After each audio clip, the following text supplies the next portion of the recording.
Tonight on Ctv3 News, we'll tell you about an investigation that is underway over unauthorized entry of bulletproof vehicle at Corozal Free Zone. PM Brasenia speaks on Gamboa's visa revocation as he returns to the country. Ground breaks for state-of-the-art police station in San Narciso, Corozal. And The Hague, the ICJ concludes hearing on Guatemala's application to join the Zapodilla Keys dispute. We await a decision. These are some of the stories we have for you tonight in our newscast for Wednesday, November 26, 2025.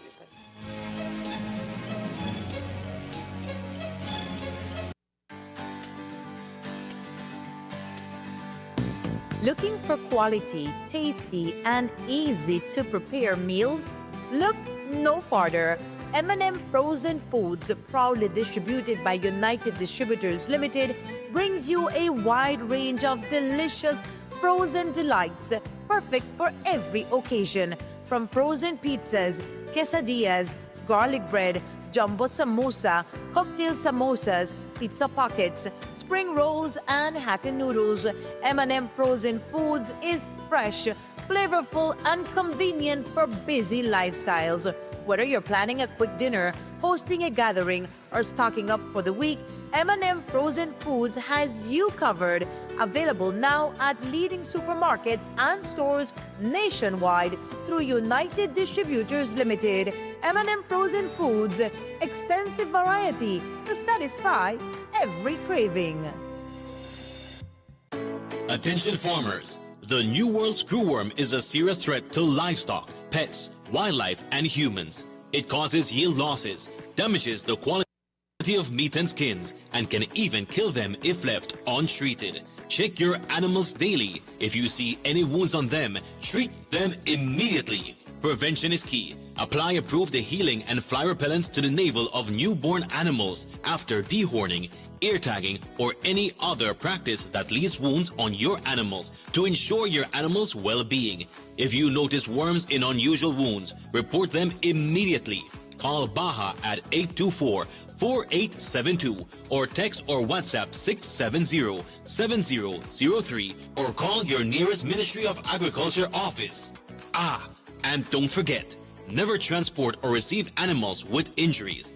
Together, we will prevent the spread of this dangerous disease. This message was brought to you by Baja, OIRSA, AICA, USDA, and the Ministry of Agriculture, Food Security, and Enterprise. We are the Public Utilities Commission. Since 1999, we have regulated Belize's electricity, water, and telecommunication sectors, ensuring quality services at reasonable rates for consumers. A lot has changed since our establishment in 1999, and so have we. To reflect our evolution and future-focused vision, we are proud to introduce our new identity, where the blend of colors show our balanced and inclusive approach to regulation, where innovation, sustainability, and trust are all equally important. Orange represents the telecommunications sector and symbolizes innovation and connectivity. Green reflects the energy sector, sustainability, and national growth. Blue represents the water sector, highlighting trust, stability, and life-sustaining resources. White symbolizes transparency and accountability, core principles of the PUC. We are the Public Utilities Commission, transitioning to a new look, but our core values remain the same: accountability, excellence, integrity, innovation, and professionalism. Our logo is more than a design. It is our visual commitment to continue to serve the people of Belize with transparency, competence, and professionalism. We are the Public Utilities Commission.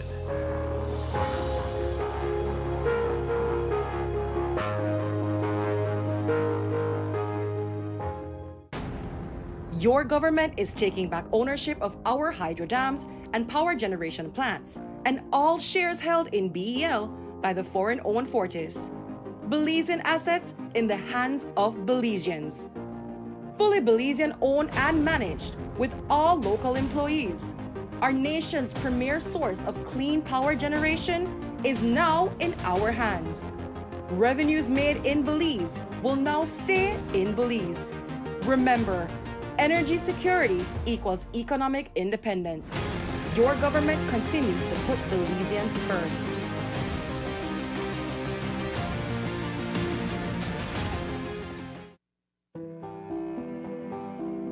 Police rescued a woman who was allegedly held captive and raped repeatedly by her ex-boyfriend. A few weeks ago, we told you about a teacher in the Corozal district who was accused of rape and sexual assault against a student.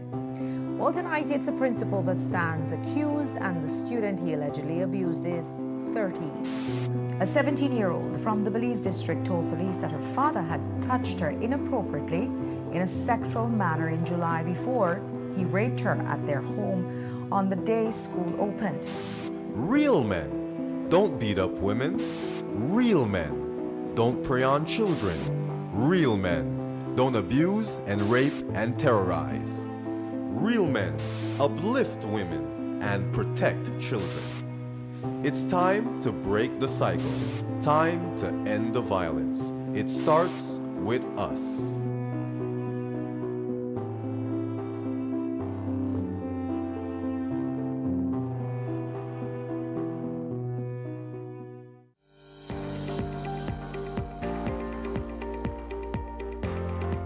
Infrastructure that impacts lives, provides opportunities, and enables the growth of communities and country.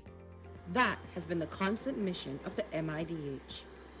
The upgrading of the Guinea Grass Road has forged a vital link between the vibrant and productive communities of Shipyard, Guinea Grass, and the rest of Belize, which allows the smooth movement of goods and services. The transformation provided by meaningful infrastructure is very real. We had really been struggling for transport these hoses on these roads, right? Since we have all the holes in the roads and stuff like that. We do not have that issue anymore, right? So now when we are delivering our hose, it comes to its location in a 100% complete product, right?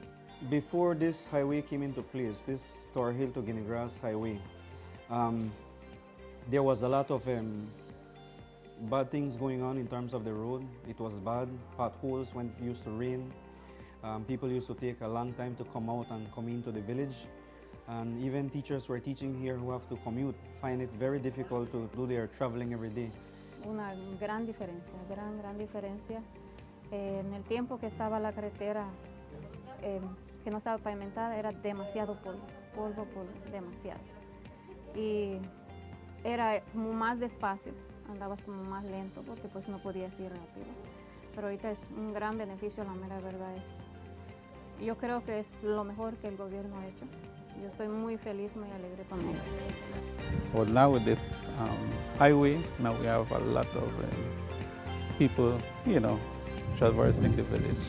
And our people in our village who have a small business like fast food, they're benefiting from that, no? Because people stop there in the morning, have their breakfast, and they go and continue their business.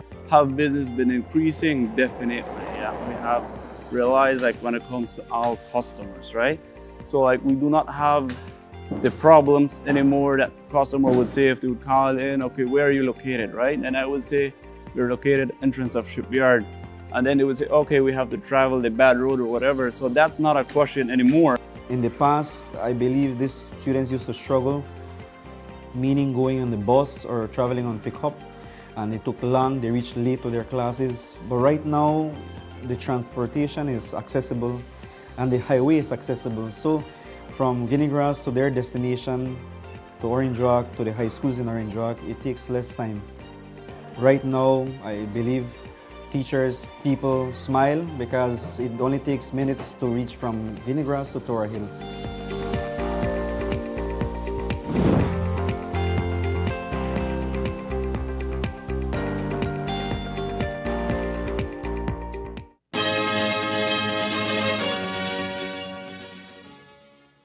Good evening with your news also simulcast on Fiesta FM 106.7. I am Joanna Rodriguez.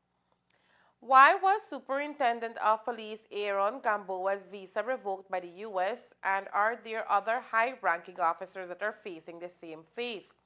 That is the million-dollar question tonight.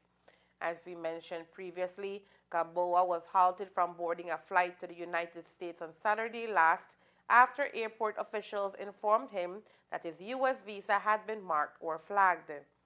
While his wife proceeded with her travel plans, Gamboa was instructed to remain in Belize with no further explanation provided at the time.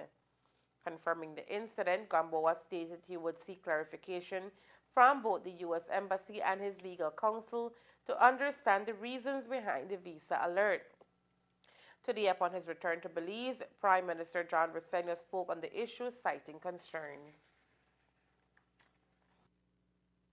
We know that you're going to revoke Mr. Gamboa's visa, but if you don't want details, I think you need to speak with the U.S. Embassy. I have no idea why they did that. Is it concerning for you, though, considering his post in the police department? Of course it is. Of course it is. But we don't know. And I was out. And I think that if the U.S. Embassy, if they think it's something very serious, I think they will bring it to my attention. And if they bring it to my attention, then I will act. What happens in the event that, multiple police officers, senior police officers, because there's a list that's circulating, a proposed list, multiple senior police officers have their visas revoked? I think we're jumping way ahead. I think we need to wait and see what's going to happen. But again, the United States, when they give you a visa, it is give you the permission to visit their country, and they have the right to be able to revoke their visas at any time. And the United States is not the only country to visit in the world. The senior police officer speculates that the visa restriction may stem from the ongoing investigation into kidnapping of Joseph Budna, a case that has raised significant security concerns nationally. Gamboa, who is the commanding officer of the Special Patrol Unit involved in the case, suggested that the inquiry might have inadvertently triggered the visa alert. However, he strongly denied any personal connection or involvement in the matter, asserting, "I have nothing to do with the Budna situation. I'm clean." Tonight, authorities at the Customs Department are scrutinizing how one of their officers at the northern border permitted the entry of a highly restricted armored vehicle into the Corozal-free zone. The incident raises questions about possible lapses in procedures. According to information obtained, a temporary import permit was issued by the Customs Department in Corozal on October 3rd for a 2021 Land Rover Defender bearing Mexican license plates. The permit indicates that the vehicle was authorized for entry by the then Commissioner of Police, Dr. Richard Rosado, former Minister of Defense, Oscar Mira, and Elmer Torres, the officer in charge of the Corozal Customs Station. However, all three officials have been unable to provide details on the vehicle. Elmer Torres told our colleagues at 7 News that he could not comment and confirmed that the matter is currently under investigation. Meanwhile, Commissioner Rosado responded via a written inquiry stating, "To the best of my recollection, I have no knowledge of what you are speaking about. Grateful if you could provide the documentation." It is noteworthy that the permit does not bear signatures from any of the officials named, yet it remains a valid number TP authorization, which is used to permit certain vehicles into the zone without duties paid. The permit specifically allowed the vehicle to stay in the zone for 1 month with a renewal deadline of November 2nd. The permit was granted to Jose Vela, a prominent figure in the operation of the Corozal-free zone. Vela was also the target of an unsuccessful shooting on September 12th in Paraíso village near Corozal town, where he sustained injuries. Today, as investigations continue, Prime Minister John Briceño spoke on the issue, indicating that based on information, there is no law that prohibits the importation of a bulletproof vehicle to Belize.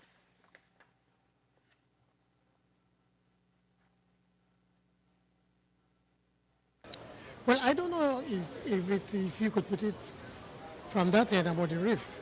But yes, I think that Savella, that's his name.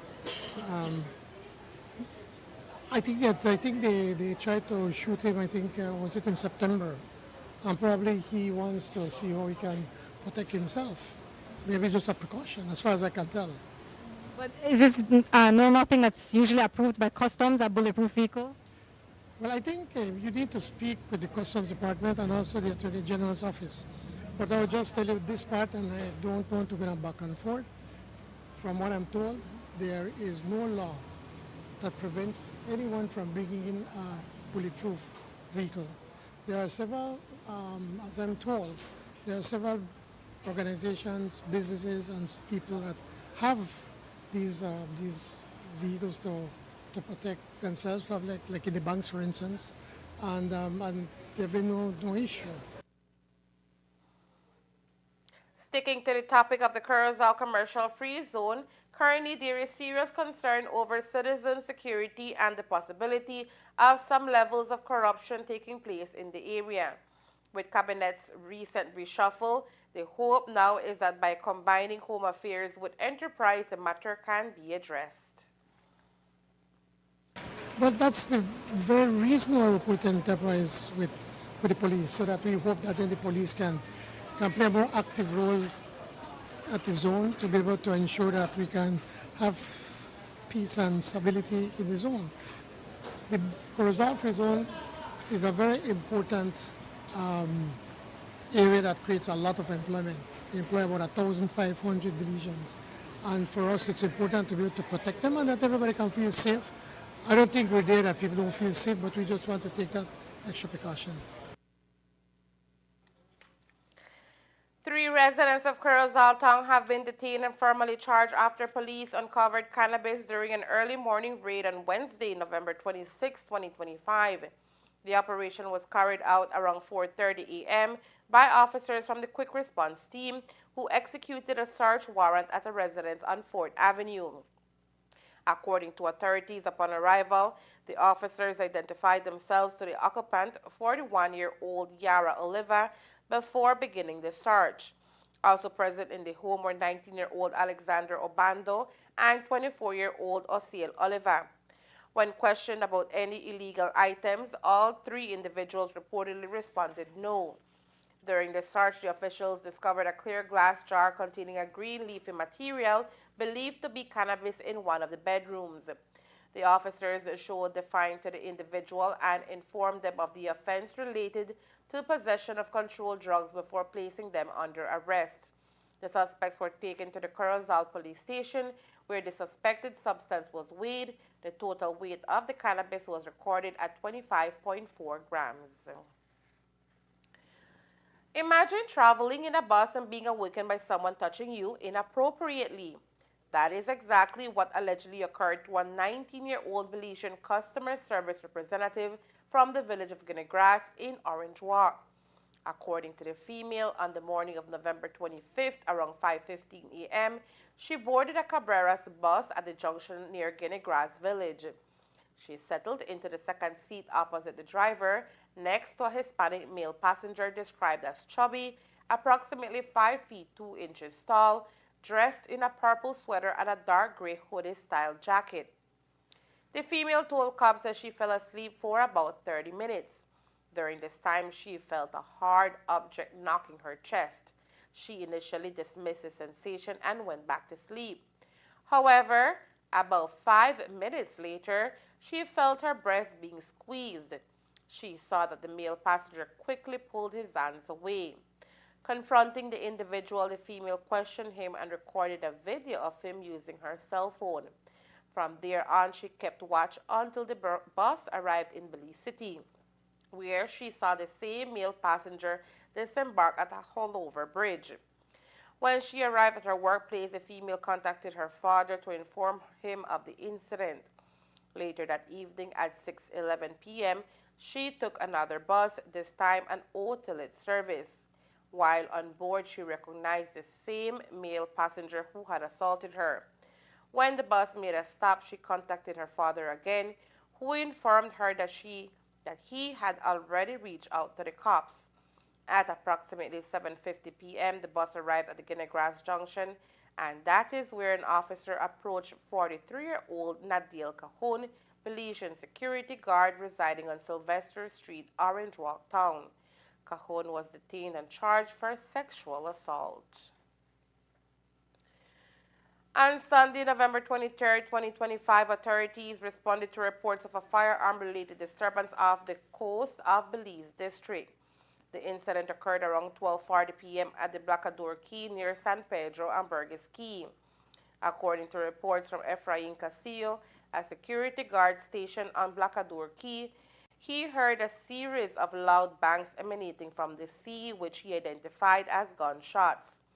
Castillo observed a white vessel named the Fish and Release in the vicinity with 4 males and 1 female on board. He noted that the gunfire appeared to originate from this vessel, which was the only craft in the area at the time. Shortly afterward, the vessel departed from the scene. Officers responded promptly and intercepted the vessel at a dock in the Secret Beach area. A search was conducted and led to the discovery of a black Beretta APX 9mm pistol, a black Beretta magazine with a 15-round capacity, 9 live rounds of S&B 9mm ammunition, and a black Recon Mountaineer pistol strap. The individuals detained included David Jacobs, a 30-year-old Belizean barber of Orange Walk Town, 48-year-old Gaspar Chavarria, Belizean tour operator from San Pedro Town, and 30-year-old Naveen Rayburn, a Belizean barber, also from Orange Walk Town. All 3 suspects were transported to the San Pedro police station, along with the firearm and other items. They remain in custody pending further investigation. Coming up next, Belize to lead the regional sugar revival as CARICOM advances Caribbean sugar refinery project. Stay tuned.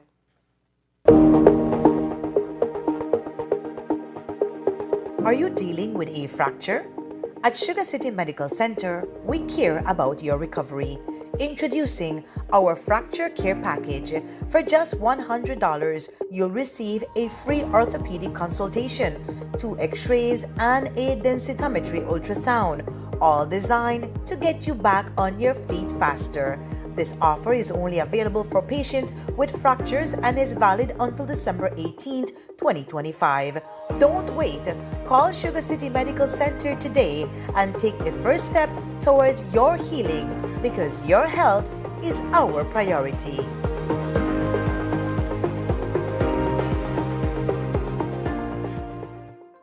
I present to you Her Royal Highness. I want to try something different. Nice parking. Thank you. You missed a spot right there. Plot twist. Wow, you look beautiful. Giddy up. Knowing that you make a difference is what keeps us going. Oh, Philadelphia is starting to feel like home. Let's make it the best Christmas ever.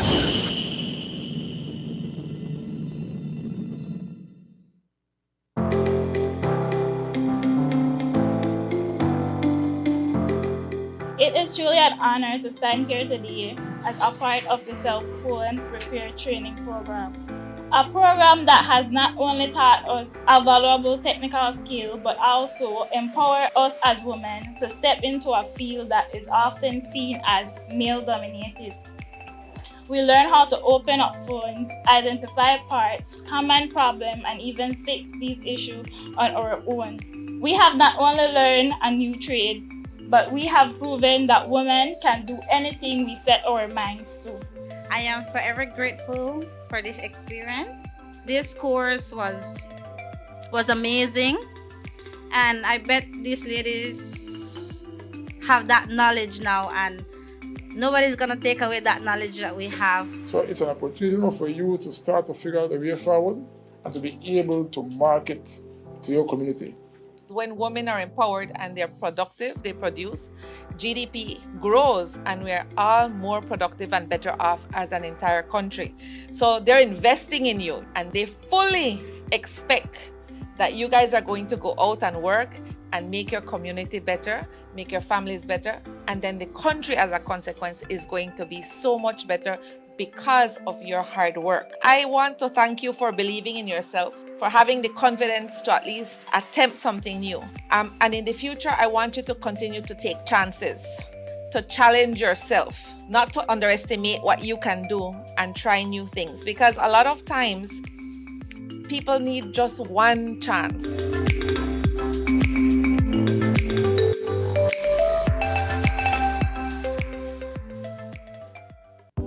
Shop smart for your Samsung devices in Belize and enjoy benefits you won't get anywhere else. When you shop locally for your Samsung, all your devices will be covered by a 1-year local warranty.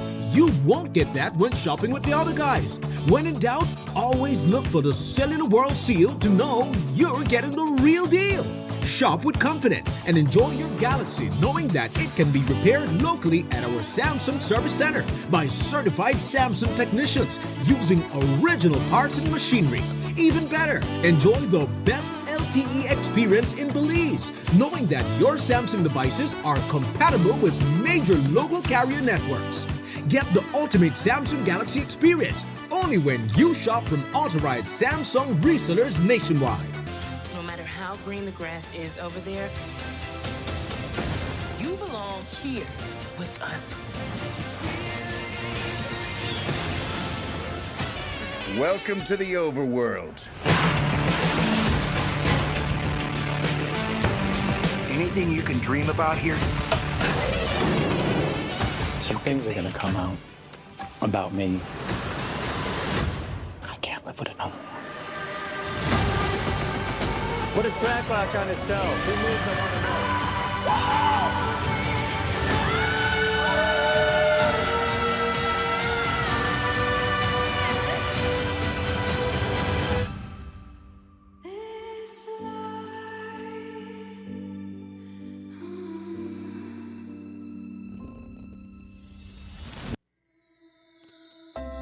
Hoy te vamos a contar un cuento basado en una historia real.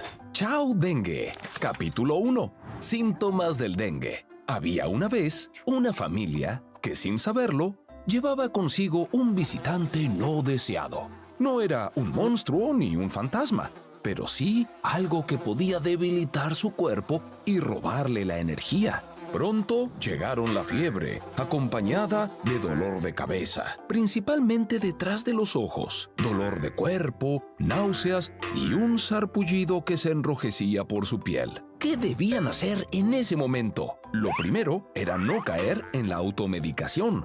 En la mente del padre resonaban las palabras de los expertos.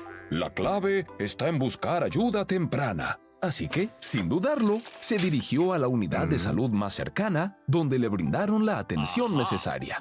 Pero la historia no termina ahí. Si alguien en su familia también enfrentaba la misma situación, era enviado a su hogar con una lista de recomendaciones para ser cuidado allí. El reposo se convertía en su mejor escudo y la hidratación en su arma más poderosa.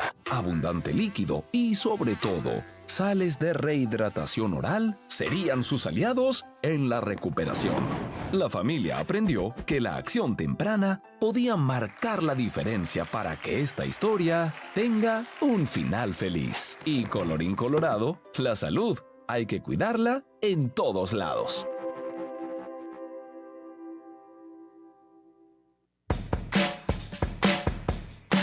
Is your internet struggling to reach every corner of your home? Say goodbye to dead zones. Introducing Villo, your ultimate solution for seamless internet coverage. Whether you're streaming, gaming, working from home, or scrolling through social media, Villo delivers a fast, reliable Wi-Fi where you need it most. As a valued Centaur internet customer, you can be one of the first to access Villo free of cost. For more information, call 380-0101.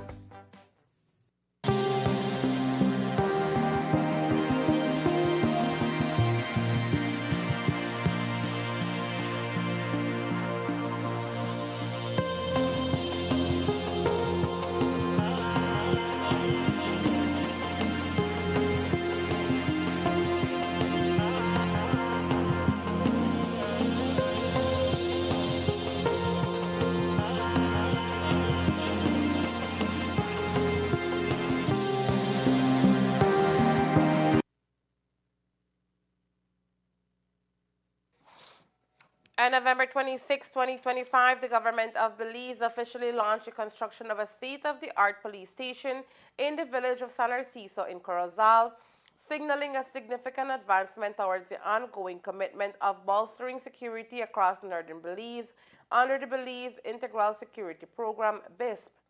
The new facility, valued at approximately $928,509.49 and built by LV & Sons Construction Limited, will cover over 3,000 square feet and incorporate modern features designed to improve law enforcement services.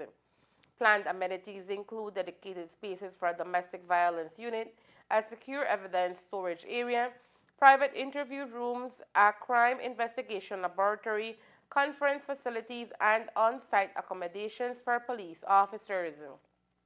This project is a vital component of the larger BISP initiative, which has allocated $60 million for security improvements across the country.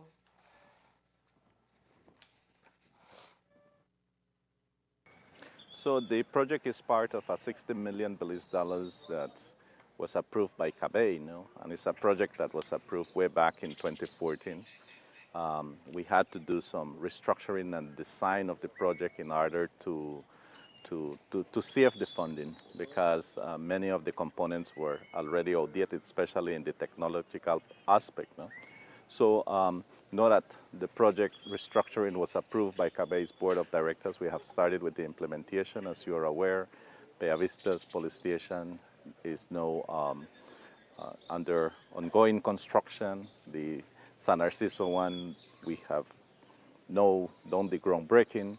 The next one to be that we will be signing and doing the groundbreaking is Kikaker. Thereafter, we have Santa Elena, Belmopan, Belize City, and then the one in Orange Walk and Corozal, they are under the design and the feasibility study at this moment. The development aims to enhance the operational capabilities of the Belize Police Department and foster a safer environment for communities in the area. The Belize Police Department is a growing institution, and we have to meet the needs of the security of our country. This is just part of that program. Today is very significant here in San Narciso. This police station is going to benefit not only San Narciso village, but the surrounding villages as well. That's over 40,000 residents. So the services from this police station is going to be made available to over 40,000 residents, both of San Narciso and the surrounding villages.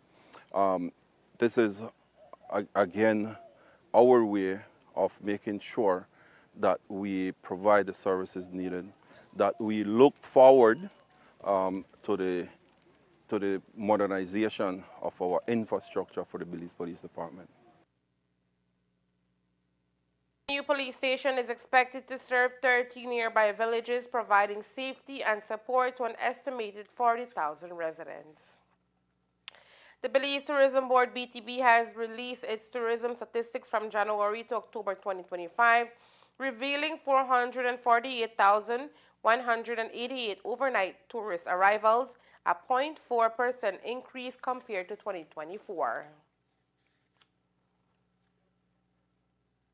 From January to October in 2025, we are at a total of 448,188 overnight guests, compared to last year, which was 446,563. That is a total of 1,625 visitors above 2024. And that provides us with a 0.4% above 2024, which is our new benchmark year. So prior to that, 2019 was the new benchmark year at a total of 503,000. That's for the complete year. As well as 2024, we had a total of 547,000. So our numbers are showing that we're pretty much on par with 2024. And that's giving all of the issues that we have seen in the geopolitical space, where you have wars, trade wars, the U.S. immigration policy. And so we have remained neck to neck with 2024. Next slide. In terms of the overnight market source, the U.S. continues to be our largest market. In 2024, we had a total of 310,666, and we are slightly down 1.7% in 2025. However, we see other markets such as Canada and Guatemala that shows 6 and 3% increase over the numbers last year. In terms of Belizeans living abroad and visit as tourists, they represent a total of 4% of our total overnight arrivals. In terms of the decrease in other markets, you see a slight decrease in Germany and Canada, but yet you see increases in the UK and Netherlands. Despite the dismal increase, Evan Tillett, the Director of Tourism, says Belize is holding its own in terms of regional performance. 2025, we have an increase of 5.4% compared to 2024. We have a total of 82% of cruise passengers that come to Belize tend to disembark. The breakdown for the arrivals, you have Harvest Key and you have FSTV. For 2025, we had 48 calls at Harvest Key and a total of 178,517 passengers to Harvest Key. To FSTV, we have a total of 532,395 passengers, and that's with 195 calls. So total calls for 2025 represents 243 calls. We were lucky to get some ships that weren't on the schedule, and that's a result of the unfortunate hurricane that affected Jamaica. So to date, we have gotten, I believe, 2 ships, a Carnival and one from the Cunard line.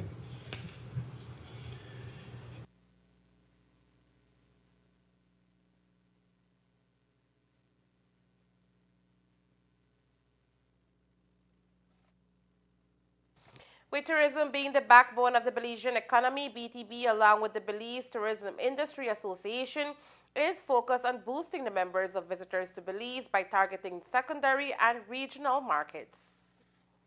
We've been working together a lot on that. We had recently done a lot of work in Central America. We recently signed a cooperation agreement with El Salvador as well, the Munamaya organization. And I know we've been talking about this for many years, but our ability to really increase the regional travel, especially in Central America, is going to be important for us. Even though 80% of our travelers come into the PGIA, and I'm rounding that figure, 20% still come or should come through the land borders. And we have a lot of room for growth there. We have to emphasize the potential that exists when we work with our neighboring countries, especially for a lot of the European travelers that want multi-destination. So we will have more on the tourism statistics in tomorrow's newscast. It was a historic day in Carmelita Village as the Caribbean Organic Foodstuff Co. Limited officially inaugurated the Manna Flour Mill, Orange Walk's first fully fledged flour milling facility. The landmark investment signals a major step forward for Belize's agro-processing sector and positions the northern region as an emerging hub for value-added food production. Speaking at today's ceremony, Prime Minister John Briceño praised the initiative, describing the $20 million facility as a testament to investor confidence and the growing potential of Belize's productive industries. He noted that projects like the Manna Flour Mill reflect the country's broader vision for economic expansion, job creation, and food security. My message to them is that Belize is a wonderful place for opportunity, and that if you have a good plan and a good product, our citizens are going to buy it. And that you have a government that's going to support you to ensure that you can succeed, because your success will be our success. You hiring people, creating opportunities, creating jobs for people, and having other people then investing in other services that can support the work that you do or your investment, for us that is a success. But then I said, when you come to Belize, don't think Belize. Think Mexico. Think Central America. Think the Caribbean. The Caribbean and Central America is an economy of approximately $400 billion. And when you add the amount of people that live between Mexico, Central America, and the Caribbean, you're looking probably close to 200 million. And we have been working with our neighbors, with Mexico, opening up markets in Mexico so that we then can produce and sell into Mexico. We've been working with Guatemala. We're working with El Salvador. We have an agreement with CARICOM that our products can go into these areas. And so that when you come and make that investment, think big. Because we are a small country, for too long we think only Belize. We think about a market of approximately 400,000 people. But it is more than that. And if you can think big and come with a good plan and come with a good product, then I'm sure that you can have success beyond your wildest dreams. Fortunato Noble, Communicators Director for Caribbean Organic Foodstuff, also emphasized that the company is proud to plant deeper roots in Belize.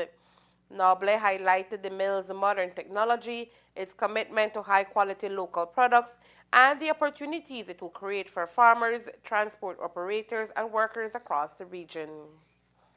Right. The flour mill behind us was planned and designed in the first half of 2025, and it took nearly 10 months to install and commission. So what we have now is a fully operational flour mill. It's a modern flour production facility with advanced, reliable technology. We produce high-quality flour. Now, to increase employment opportunities for the people in the north, what the directors decided was to obtain semi-automated or not fully automated systems so that we can create opportunities, for employment. Because with the technology we have now, we have fully automated. You don't need barely any kind of employment. But that was not the idea here. So now, at full capacity, this mill can produce 150 tons of flour per hour. Sorry, per day. It's 150 tons per day. And it is more than enough that is needed for the consumption in Belize. And we can also supply the export market as well. So that is what we have behind us for the time being. Grand opening today. The inauguration drew community members, industry partners, and government officials, all celebrating what many described as a transformative moment for Orange Walk and the nation.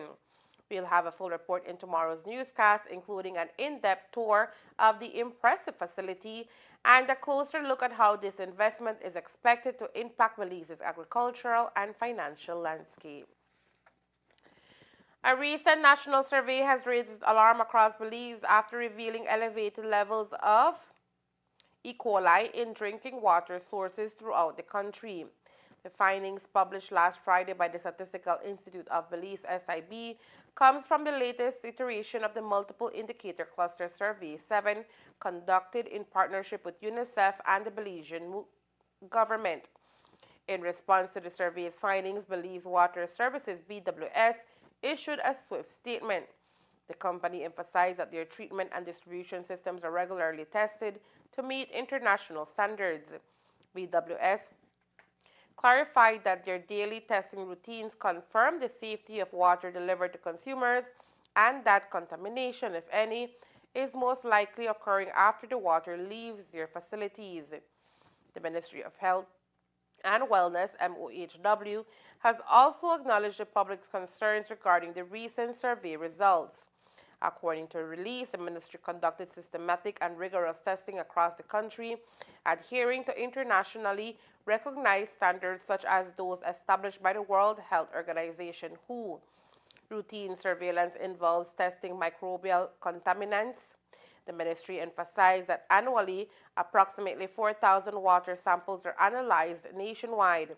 All results are evaluated against WHO guidelines, and any isolated issues are promptly addressed through corrective measures in collaboration with water authorities and municipal partners. While the MICS 5 survey underscores the need for continued attention to water quality, Belize's authority affirmed the country's water supply remains largely safe for daily use. Belize is set to play a leading role in the region's sugar industry as CARICOM has advanced plans to establish a Caribbean sugar refinery in Belize, a major joint venture expected to begin operations by April 2026. The announcement came during the 61st quoted meeting in Guyana, chaired by Belize's Minister of State for Foreign Trade, Marconi Leal. The refinery will produce high-quality, locally refined sugar and is expected to revitalize the Caribbean sugar sector, which has faced aging infrastructure, high logistics costs, and dependence on imported refined sugar. Locating the facility in Belize positions the country as CARICOM's the main supplier of refined sugar, expanding its regional market share and strengthening its role as a key agricultural exporter. Minister Asmun Martinez, who oversees the sugar industry, today lauded the project as a significant win for Belize and the region, adding that the goal is for both Belizean sugar mills to participate, ensuring all farmers benefit. In terms of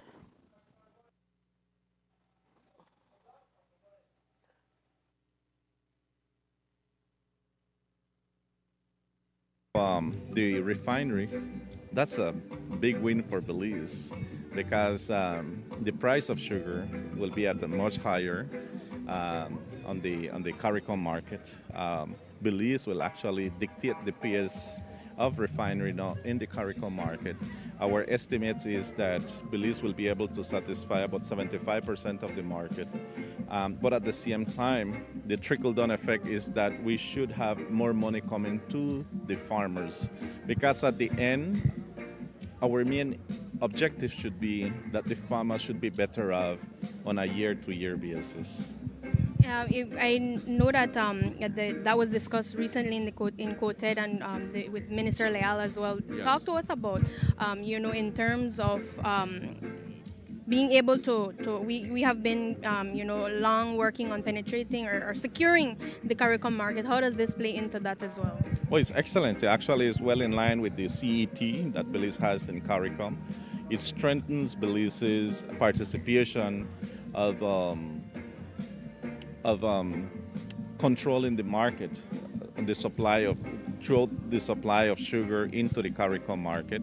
So for Belize, it's a win-win, but it is also a win-win for the CARICOM member countries. This both the northern and the western sugar industries will be, participate or be in line with this. That's what we are encouraging. We're encouraging them that instead of create a competition, that they can work together, and instead of the BSI, ASR, find ways to export all the way to maybe Europe or so, they can reduce their costs through freights, and then that way their dividends on their 65-35 ratio will be more lucrative for both parties. CARICOM member states have expressed strong support, viewing the refinery as a flagship project for regional economic transformation and a boost to Belize's growing trade and manufacturing sector. And there is more news after the break. Stay tuned.